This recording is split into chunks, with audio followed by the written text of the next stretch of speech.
But I think my biggest, if we already want to segue to that, surprise Oh, okay. was Assassin's Creed Mirage Yes. I was being there. actually I mentioned while we were streaming it. I was like, Jor mentioned on the podcast that he thought we could see it, but he was probably thinking Avatar as well. And I was like, I don't know. I just don't know why Ubisoft would show anything here when they have their own showcase coming up. So I wasn't expecting to see anything. Mm-hmm. And yet we did. And Yeah, it was. honestly, Yeah, I don't think it looked very bad at all. I thought it actually looked pretty in line with what I was hoping for. yeah, same. I think a lot of people that were, yeah, they were just not like in tune with the fact that this was a Valhalla DLC turned into a full game. I think if you know that and then look at it, for me, I was like, this looks better than the Valhalla DLC that I was kind of expecting. Like, Mhm. we still see the fact that the sort of Raven is like sitting on the arm, like all the animations, we know them now. They're Mhm. still here. That's fine. The camel, it's probably gonna feel the same as riding a camel in Origins. That's all fine. The parkour, pretty the same. They just made Basim a bit faster, and we got the pole vault, which looks pretty cool to get to, yeah, Mhm. longer distances. But I think like Baghdad looks really cool and cool to explore. It's like I really got like some AC1 vibes. Of course, they're kind of Oh yeah. yeah, going for that as well. And yeah, being more like still having the Valhalla, Origins, and Odyssey type combat with the hitbox system, like it will be like that. But being a way more fragile character that will die probably after a few hits, I think it's a cool twist. And I really hope it pushes you to use the throwing knife and the smoke bomb. Well, in Valhalla, it's like, oh, I'm getting spotted. Doesn't matter, charge, and then Yeah. yeah, you go kill everyone. But in this game, it will probably not work like that. So I think that could be really cool. And they showed quite a lot. Like I remember the first gameplay trailer for Valhalla, where it was like Eivor sounding the horn, and that was kind of it. Yeah. We got like some close-ups of his armor, and that was kind of it. But here they showed quite a lot, while still having a lot more to show at the Ubisoft Forward. Yeah, it's like what I said in my video. People were complaining. They're like, it looks like a reskin of Valhalla. I'm like, well, it technically is. So I don't know what you were expecting, but I know you and I know I have tried very hard to manage expectations and make it clear that like this was built in the Valhalla toolkit. It was for a few weeks like they were thinking of making it a DLC, and then they were like, actually, if we're gonna do this, we need to just do it and do a standalone title. And so because it's using the same toolkit, it's gonna have some improvements, like we were mentioning with the pole vaulting and stuff like that, but it's gonna be visually probably very similar. It's going to be, in terms of animations, a lot of the same reused stuff.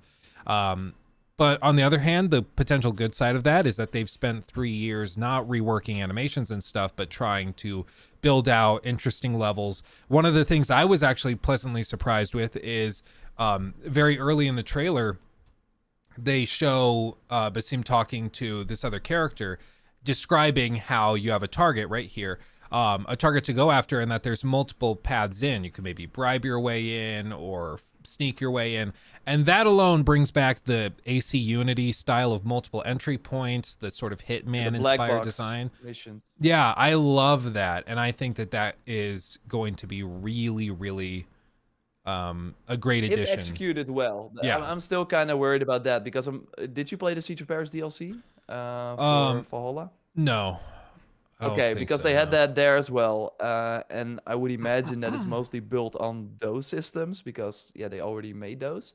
Um, and there it was like still the idea that you could like go into this bar, talk to this person, or sneak and grab the key from the guard or something, or bribe someone who will tell you about the secret passage. In the end, though, you had to do mostly all of those things, so there was not a lot of freedom at all, and there was mostly only one way to assassinate the target. I really hope they go far beyond that, and that it's really like, oh, how did you kill this target? Oh, I just with the rope around the neck. Like that's the one we saw, of course. Maybe there are way more. I hope that that's the case. But there is no like as like the older games, like a replay mission feature or no New Game Plus, at least what the developers told me back in September last year. So it will probably be like if it's really like as free, if there's like a lot of paths you can take, then it will be quite a replayable game, but likely one that you actually have to replay over and over instead of going back to that singular mission. Yeah, and I mean, it also was funny that they very quickly came out and started showing off their deluxe DLC. It's still Ubisoft. It's still Ubisoft. Yeah, if anybody was expecting them to not do anything, then you know, I don't know what to tell you. But I mean, as long as it's cosmetic, it's fine. But let's be real, there's probably going to be some that give you like stealth boosts and stuff like that. Only on weapons. The outfit should be cosmetic only. But I do think the weapons will have like a singular perk. It's gonna be. It should not be that impactful, I think. Yeah. And I mean, as long as I think they got teased enough with the freaking Iron Man looking thing that leaked. And so I think maybe they're calming down a bit with that. But like these Prince of Persia inspired ones and outfits are fine. And you know what? If you get torn out of your immersion with like a glowing horse, just don't buy it. You know, just don't use it. It's not that big of a deal. I love how Michael in the chat will say, "Get your Iron Man suit ready," just before you actually said it. Like, we actually got a donation there as well from Kush. Thank you. Appreciate it. Do you guys think the Mirage will have AC Unity level parkour? Have a great one. I think we already kind of touched on it, and I always said when the developers were like, we're aiming, like they really carefully, like they never said, yeah, it's gonna be like Unity, but they're aiming to make it more like Unity. And obviously it's not, because it's still Valhalla, and then they brought back the corner swing from Origins, and they, like, I think still, because Basim is also a bit faster, which will totally, like, it's a small change, but it's a big one probably when playing the game. But I think the big difference versus the RPG games is that this city is really made with parkour in mind, while in the RPG games, it was more just an easy way to traverse every level, so you didn't have to run, like, around the building, you could just, like, go over it. But it seems that they really thought of, like, okay, this would be a cool path where you can, like, escape, and we put some things here that you can fall over. In Valhalla, you could still do that, but that was mostly just a cart on the road that you felt like just rolling over, but it was not like a carefully constructed parkour path or something. So I think they will have more of that in Mirage.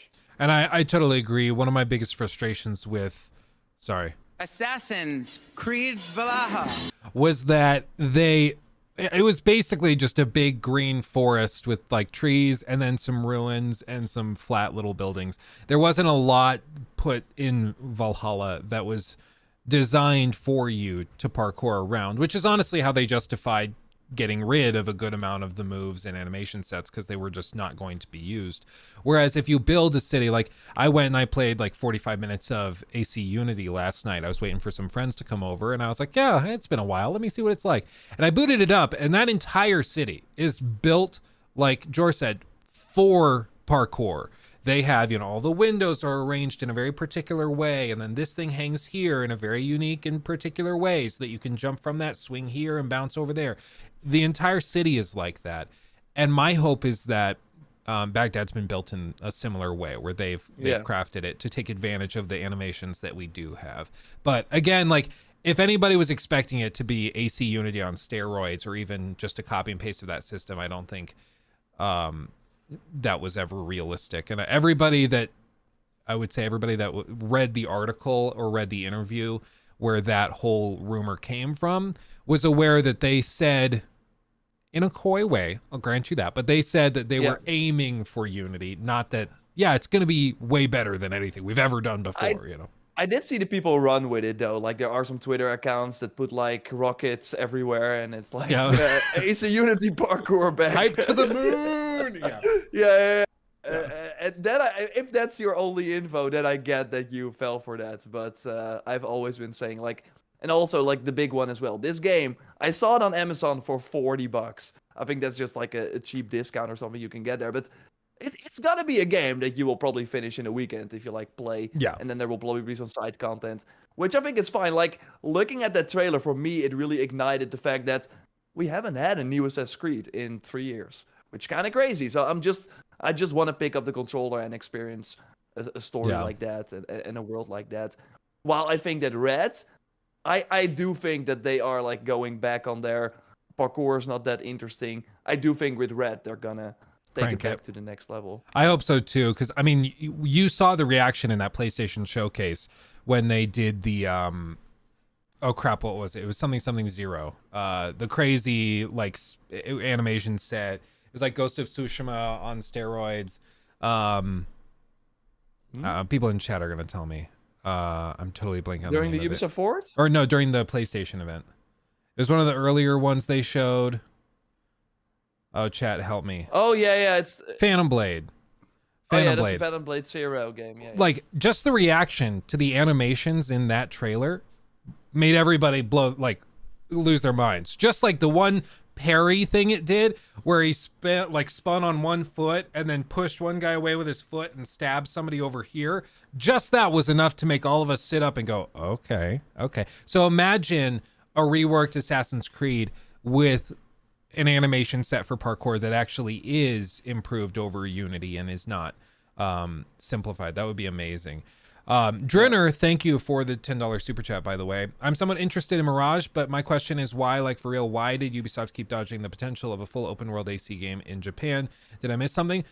Drinner, and correct me if I'm wrong, JorRaptor, I don't remember the guy's name, but there was an executive at Ubisoft until a few years ago. I believe he was ousted or booted. Mark Alexi Cote, I think, like the one that is now like in charge of the whole franchise. Like, yeah, go ahead. Yeah, he said that they always heard, of course, the feedback, but they wanted to get it right, and they did not feel that they had like the experience to really do it right.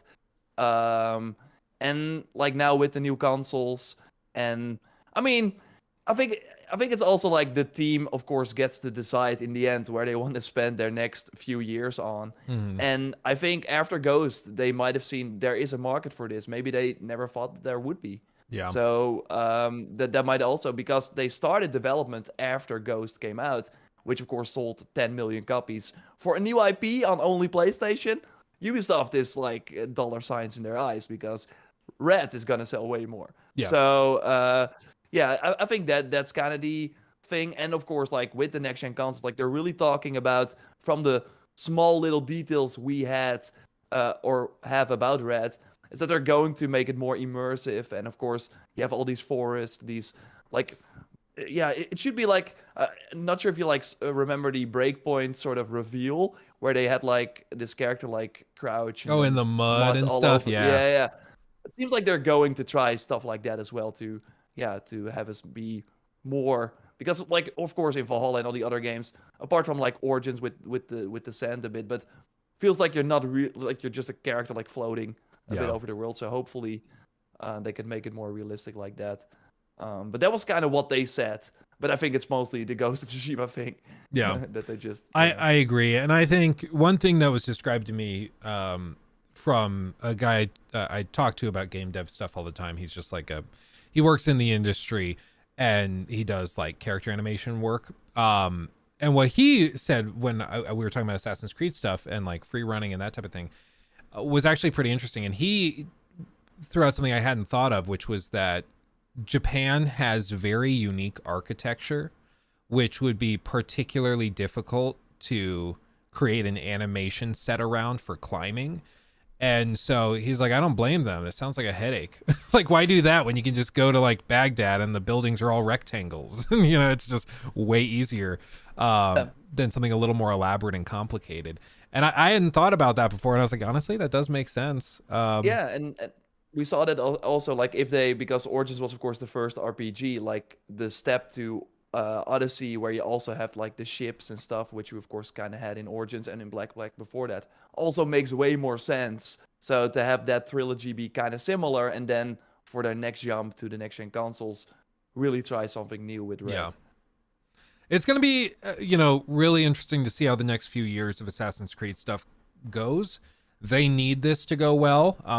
Yeah. I don't think it's any mystery that Ubisoft has had a rough few years financially, and they need to have a couple of winners And hopefully that starts with Mirage. But I mean, the one thing I will say and give them credit for, besides this deluxe edition trailer, which has not received great, it's like 2,500 upvotes, 2,000 downvotes, which, I mean, that's an expansion trailer, it's whatever. But why look at that? Like the sad part, why would they do it if nobody cares? Like, people are gonna buy this. that's the thing. Like, So- I don't know why they need to post the trailer. Like, just have it on the website, let people be like, oh, whatever, roll their eyes, and then click on the standard edition if they don't want it. Like, why do you need to put a whole trailer out when you know it's Because just it's gonna- Prince of Persia inspired, I think. Like, it is something more than just a druid.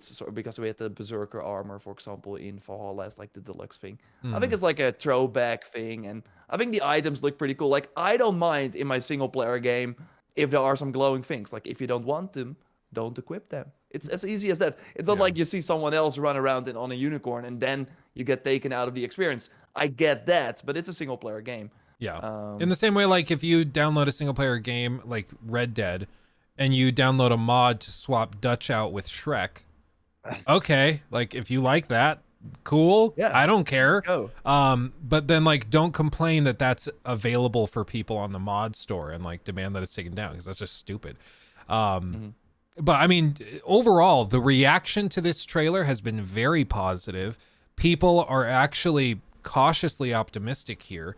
And I think they did exactly what they needed to do. And I mentioned this in my video. This was a very small detail, which probably very few people care about. Let me see if I can get it.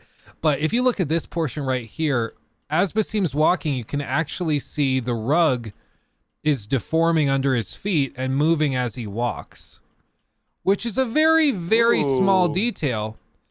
But just the fact that they've paid attention to that little bit of having a rug with physics under your feet, that to me is a good sign, because that means that they're paying attention to those little details and they've had the time to focus on those little details.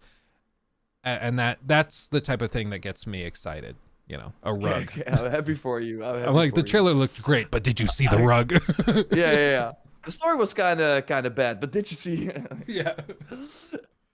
Oh man. Hey, but you already like kind of made a nice segue, because you said Assassin's Creed is of course the only thing. Like, not the only thing. Rainbow Six Siege is still making money, and Far Cry is fine. Like, 6 did not set the world on fire, but I'm sure it still like made a bit of a profit. But they're really hoping that they have more than Assassin's Creed, because Mirage probably will sell a few million. It probably didn't cost that much to make. They've only worked on it for like 2+ years, because this is the team that did Wrath of the Druids, which launched May 2021. So, but they're looking, of course, ahead. They have the Avatar game coming, which I expected at the PlayStation Showcase, because it seems like they have the deal, but not anymore, maybe, or I'm not sure. We will see it now on June 12th when we get the Ubisoft Forward.